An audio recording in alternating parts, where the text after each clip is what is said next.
Hey guys. So I was just chatting to a guy today who's going through some pretty serious challenges, and he was telling me that he's trying to do all the right things and practicing mindfulness and doing the different things, working on himself, but he just doesn't feel like he's getting anywhere. And I remember feeling the same way when I was going through some pretty serious challenges.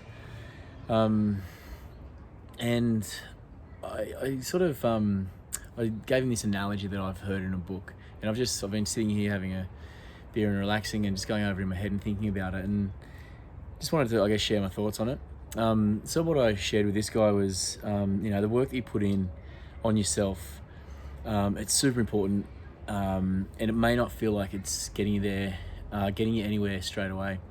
And the analogy that I was given was imagine there's a block of ice sitting in a freezer, and the freezer's at minus 20 degrees, and it's your job to melt that block of ice. So you start pumping warm air into the freezer, and so the freezer goes from minus 20, and you pump away, and it gets down to, or the temperature goes up to minus 15.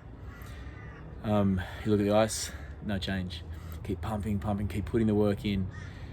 Minus 10, no change. Minus 8, no change. Minus 5, minus 4, minus 3, minus 2, minus 1, no change. 0 degrees, you're still pumping away, still giving it everything you've got.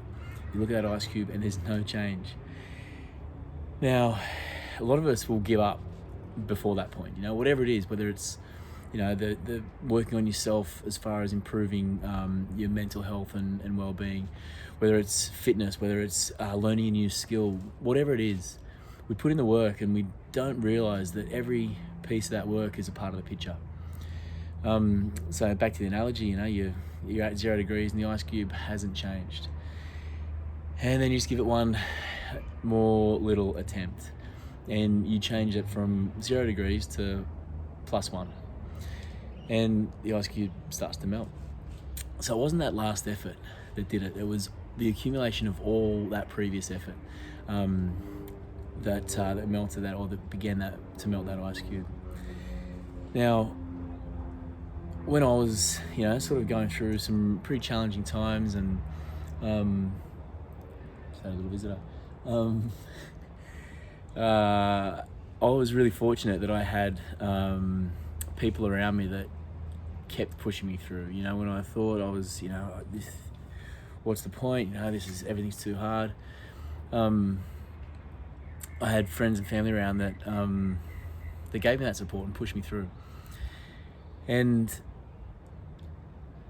if I didn't have that, there would have been times when I would have given up and I wouldn't be in the position that I am today. I'm still working through challenges like we all are, but I'm so happy about where I am right now, and I'm grateful for the people in my life that sort of helped me get there. And this is one of the reasons why I really feel like I'm sort of fortunate to be in a position where I can help men that are going through what I've been through, to get on top of all the different aspects of their health. With 15, 20 years experience in the fitness industry, plus going through some pretty serious challenges, and learning and developing along the way, and then sort of working with other men to see what challenges they have and helping them through it. I think it's a pretty cool place to be, where I can kind of impart that knowledge and support men going through challenges. It doesn't have to be as serious as, a marriage breakdown or anything like that, but just, struggling with work, struggling with health, struggling with sleep, struggling with relationship issues, whatever it is, to get on top of the fundamental aspects of our health, be it exercise, nutrition, sleep, mindfulness, and help them work through that. And so yeah, I guess that's whatever it is that you're struggling with, reach out to somebody and ask for help. And that help can be as simple as checking in, to make sure you're still on track, to remind you that what you're doing is important, to remind you that what you're doing is working. You just may not see it just yet. All right, my thoughts. I'd love to hear your thoughts. Thanks for listening, and I'll chat again soon.